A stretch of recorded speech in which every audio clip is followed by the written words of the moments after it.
Imagine working side by side with someone for years. You share an office, the patients that you care for, and friendship. But would you share your kidney? Hello, I'm Marcella Lee, and this is The Backstory. Today we're talking about the gift of organ donation through one extraordinary story of friendship and sacrifice. My guests today are Ruthie DeRosso. Hi, Ruthie. Christine Brenner. Hello. And they are co-workers at Sharp Memorial Hospital. After Ruthie started feeling sick a few years ago, she learned that she needed a second kidney transplant. She'd had her first transplant in 2012. So guess what? Her coworkers stepped up and secretly they all got tested to see if maybe one of them might be able to help. Christine turned out to be a perfect match and made the life-changing decision to donate. Today, as you can see, both women are here, recovered from surgery, healthy, doing well, and now back at work helping others. Would you believe it? At the Sharp Kidney Transplant Center. Welcome, ladies. Thank you for joining us today. Thank you for having us. So you both work at the Sharp Kidney Transplant Center. How long had you worked together? Ruthie and I had worked together for, 3 years, I think, for this last, since you've been down in our department. But our paths had crossed before because she was working with kidney transplant patients, and so we would have mutual patients that we would work with. So I've known her for a lot longer than when we've actually been coworkers. And Ruthie, we mentioned you had your first transplant in 2012. Yes. Was it because of that transplant that you decided to work with kidney transplant patients?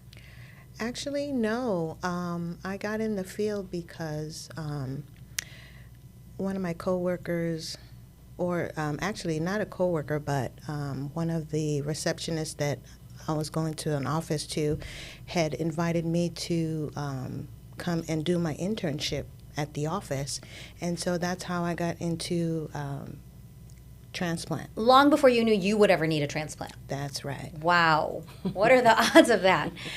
Christine, take us back to the moment that you told Ruthie you were going to donate your kidneys. It was a great day. I had looked forward to it, and I knew that I was going to have to tell her sooner than later because my name started showing up on the schedule in the clinic. Oh, wow. And I didn't want her to worry that there was something wrong with me. So we gathered all of the people we work with, and I told her, and it was very heartwarming. That is funny because she cares for transplant patients. You didn't want her to see your name on the list.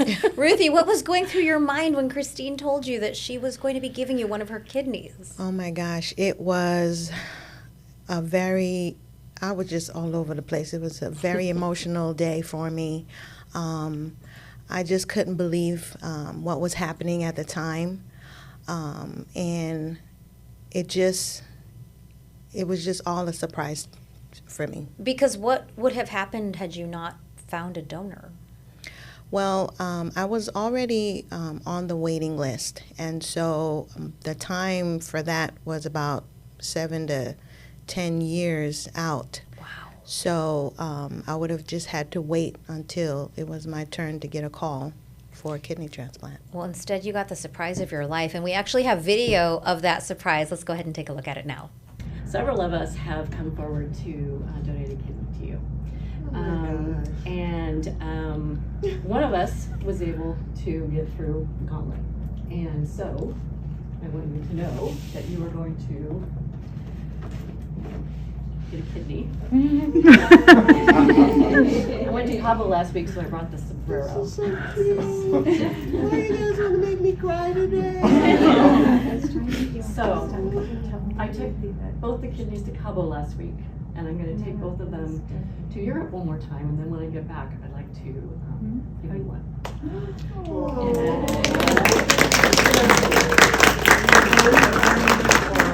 an apple, or whatever.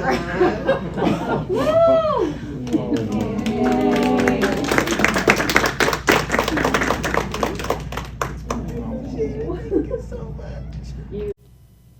What a special moment. Ruthie, were you even able to process what was happening in that moment? I could not process what was happening at that moment. I was just in shock. Because you were kind of like, okay, this is a nice stuffed animal, but like, what? They got me pretty good. I mean, even just the thought of it and just rewatching that brings tears to my eyes. That was a special moment for me. Christine, what made you and your coworkers decide to get tested? Ruthie, must be a really special woman for everyone to do that. And what was it like when you learned that you were the match? Well, first of all, the reason was very, very clear to me. Here I'm working with this beautiful inside and out person who takes care of patients every day, all day. I watch her taking care of them, giving them hope, giving them, just, holding them accountable. And for her to have to go through it is not okay. I was approaching 60 and I thought, I'm in pretty good health. Why not do this? And I have to tell you that when I found out that we were a match, I was so excited. And just, even if I wasn't a match, I was still going to donate to go through our paired donation process if need be. We were going to get her a kidney no matter what.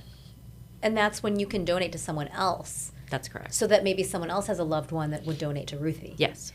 We'll talk more about that in a moment. But I want to take you back to that day, Ruthie.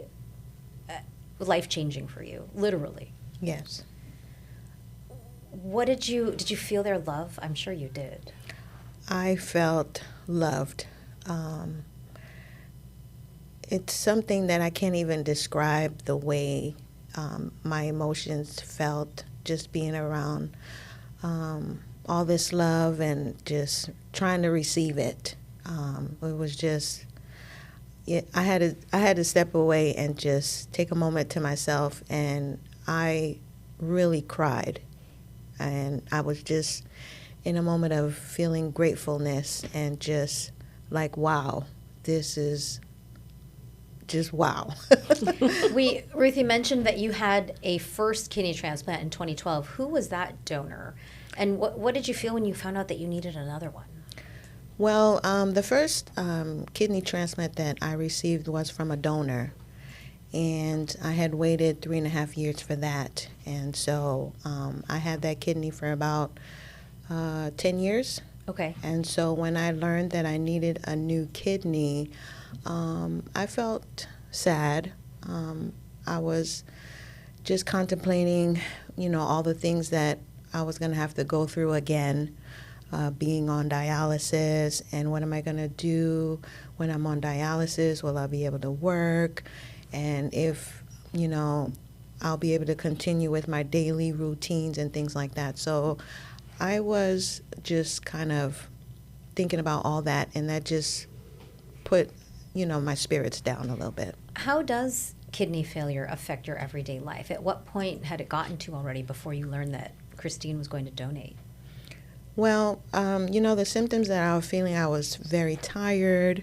I had a rough time, getting out of bed.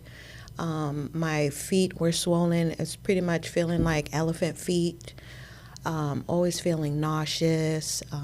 And, the metallic taste in your mouth, you're not having a really good appetite. So all those symptoms just really had an effect on me, while I was at work. And I just tried to keep pushing through each day. And how do you feel now? I mean, you look great. Thank you. I feel amazing because of this amazing woman here. I am living life to the fullest. And if it wasn't for her, I would still be on dialysis. So I am definitely grateful for Christine. And I had asked you how many kidneys you have. And you have 4 right now? I have 4 right now, yes. So doctors don't remove the kidneys that have failed. So you have your 2 original, you have the one from 2012, and now you have this brand new kidney from Christine giving you so much life. That is correct. Christine, so Ruthie, what is your role at the transplant center? I am a transplant assistant, Okay. and I help patients getting on the transplant list. So that is my task. You can't, I'm going to put myself at the top. Oh, no. I'm joking. That's not how it works. Christine did that for you. She sure did. And Christine, are you a nurse? I am. I'm a registered nurse. And what is your role there? I'm the operations and outreach lead. I just kind of oversee a lot of what happens there day to day and try to bring education and things out to the community. So you were kind of overseeing yourself. self, I think I'm going to donate a kidney. I'm going to do it. I've worked in, been a nurse for a long time, and I've worked in transplant in one way, shape, or form, anywhere from the ICU to working with the donors and the donor families, and also working with the recipients. So I've seen it from so many different angles, and I always knew I was going to be a donor. I just didn't know how it was going to happen, and I'm honored to be Ruthie's donor.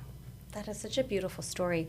Talk about the importance of discussing organ donation with your family members. I mean, you had some big news to share and talk about with your family. My husband asked me what I wanted to do on my 60th birthday, and I said, donate a kidney. And he said, what? But he wasn't surprised. On most people's bucket list. He wasn't surprised at all. But I talk about donation. I talk, I'm cocktail parties, dinner parties, anywhere. I'm always talking about it. And so I think people should talk to their families. If you learn nothing from this today, just talk to your families. Tell them that you want to be a donor. Tell them you want to save a life if you're given a moment. And if you want to do it while you're still alive, just kind of reach out and get some more information. Yes, because you're considered a living donor. Mm-hmm. Your kids were a little bit afraid for you? Well, yeah. They're like, okay, Mom, what are you doing?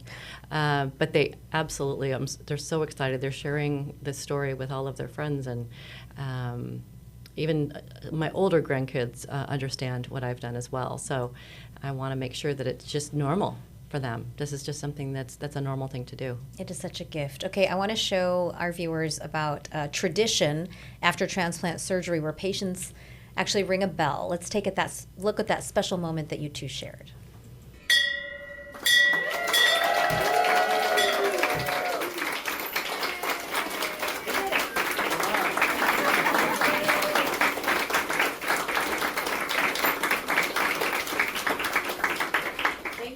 For supporting us. We're very lucky to have such a wonderful family, and I love you guys.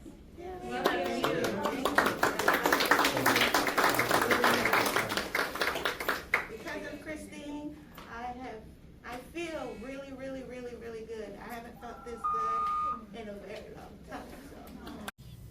Oh, that is so amazing, Ruthie. How has your life changed? My life has changed just from day and night. I am so energetic. I feel like I'm young again and just feel vibrant.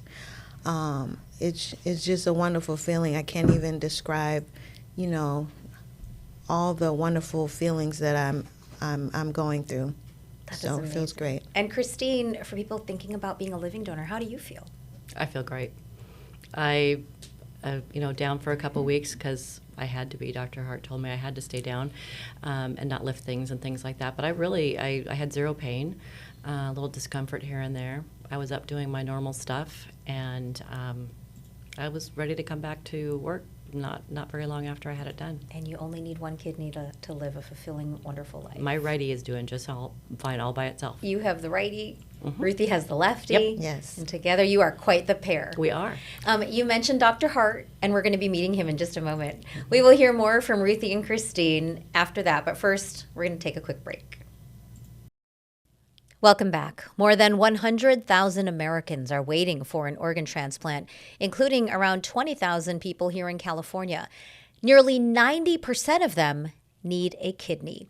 Joining me now is Dr. Marcus Hart of Sharp Memorial Hospital to talk about his work helping patients on that waiting list, including Ruthie and Christine. Dr. Hart, thanks so much for joining us. Thank you. So why are so many people in need of a kidney transplant in particular? Well, unfortunately, in the United States, there are a large number of patients who have chronic kidney disease, and that will ultimately lead to end-stage renal disease. The primary issue is high blood pressure and diabetes that leads to chronic kidney disease, and then a subset of those patients go on to need a kidney transplant. And we heard from Ruthie about how kidney failure impacts patients' lives. Can people be on dialysis for years while they're waiting for that transplant? You can, but it is a stressful lifestyle because the kidney does thousands of little tasks in the body, despite, just making urine and getting rid of toxins in the body. That's just part of it, but it also is involved with vitamin D metabolism. It sends a hormone to your bone marrow to make blood. So by not having good kidney function, you miss that while you're on dialysis, and then that takes a toll on your body.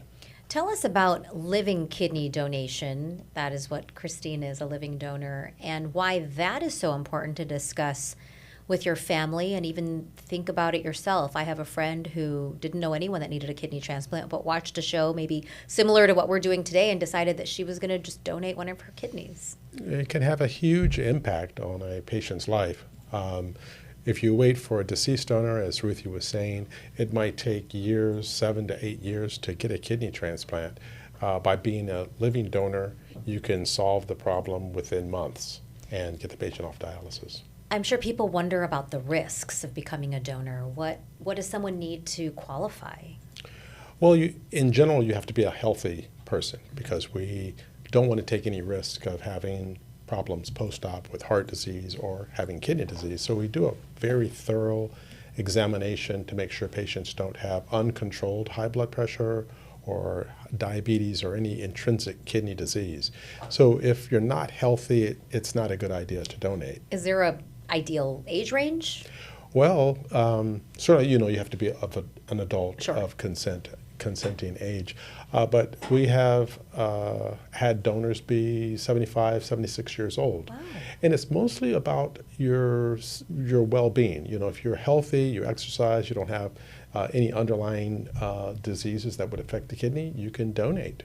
That's incredible. We touched on this earlier. If a donor isn't a match for the person they want to help, for instance, Christine was saying she didn't care if she was a match. It was amazing that she was, but she was going to donate to someone else who then potentially could have a friend or a loved one that would be a match for Ruthie. Tell us how that paired donation program works. Yes. So if there's not a match between the donor and the recipient, we can enter that patient into a program where it's a registry so that we can look for other potential compatible recipients. Once we establish that, we can either do the donor surgery at our institution or the patient can go to another institution and have it done. But then that kidney will then perhaps get shipped across the country and then the intended recipient will get a voucher. Okay. And so that voucher will then allow that patient to receive a kidney from the next up living donor that matches. Almost like a chain reaction of goodness. It is a chain reaction of goodness, yes. It's being paid forward by all of the people who are interested in donation. What myths or concerns do you hear most often about people inquiring about being a living donor or just organ donation in general? Well, I think you've touched on some of them.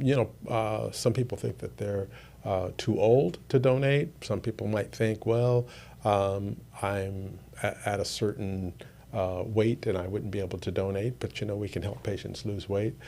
I would say in different communities there are concerns that if I identify myself as a donor, I might not get the standard care. Okay. But really the care of a potential donor, let's say a deceased donor, is separate from the transplant program. So there's no real interface other than the transfer of the organ.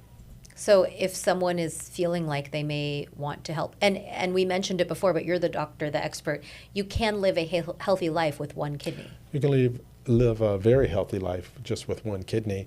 If you take out a kidney, the other kidney will grow, actually. Oh, wow. Yes, it's one of the few organs that will grow Okay. in size, and you can recover about 85% of your original kidney function. And so in Christine's case, we check the labs after surgery. Her kidney function is as if she had two kidneys. She's at 100%. Yes, so it worked out very well. I think attitude also goes a long way, Attitude too. goes a lot. And finally, what was it like for you to be part of Ruthie and Christine's story? We saw the emotional videos, the true friendship, the bond that they will share forever.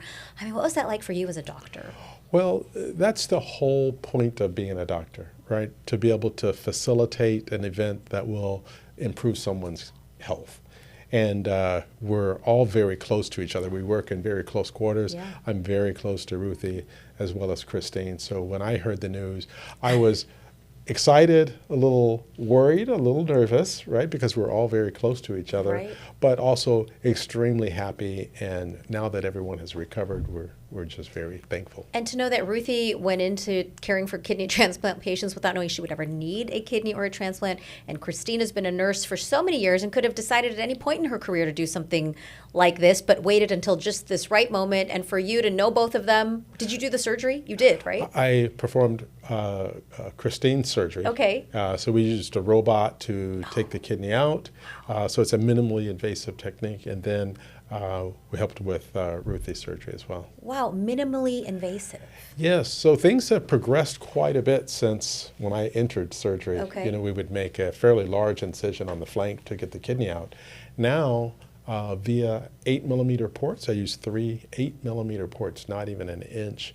And through that, I can put instruments that will cut, divide, seal off, and then finally take the kidney out through a small incision in the lower abdomen. And then how do you get it in to the patient who needs it? We usually then make an incision, Okay.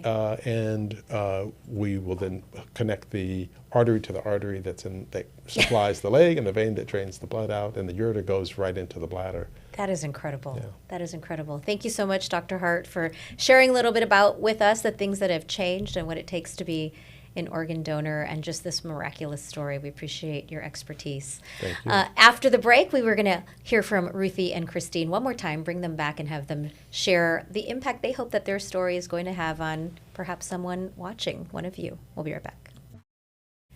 Welcome back, Ruthie and Christine. You continue to be co-workers, helping others through the transplant journey. What kind of hope do you hope your story brings to other people? Ruthie, I'll start with you. Well, I hope that this will inspire someone to get their story out there. Don't be afraid. Someone out there is willing to help you. You never know who it might be. That's right. Christine, what would you say to someone who's considering becoming a donor? It's a big decision, a big gift, though, too. It is, but it's really not that hard. I always say that I had the easiest job out of everybody. We had people that had to cover us while we were out. Dr. Hart had to do his work and worry about us. People had to cover us at work. I just had to have surgery and relax. So it really is the easiest part. And he mentioned it's less than an inch incision. So your scar is very... I have 3 little tinies, and then right above my pubis is about this big. And to know that you've come back to 100%. 100%. That's incredible. And Ruthie, that must make you feel excited too, that her kidney function is, with one kidney, is 100% helping her body. Definitely, definitely. I am happy that everything went well, and we both are feeling great. Thank you so much for sharing your story. It's truly inspiring. And thank all of you for joining us. I'm Marcella Lee, and this is The Backstory.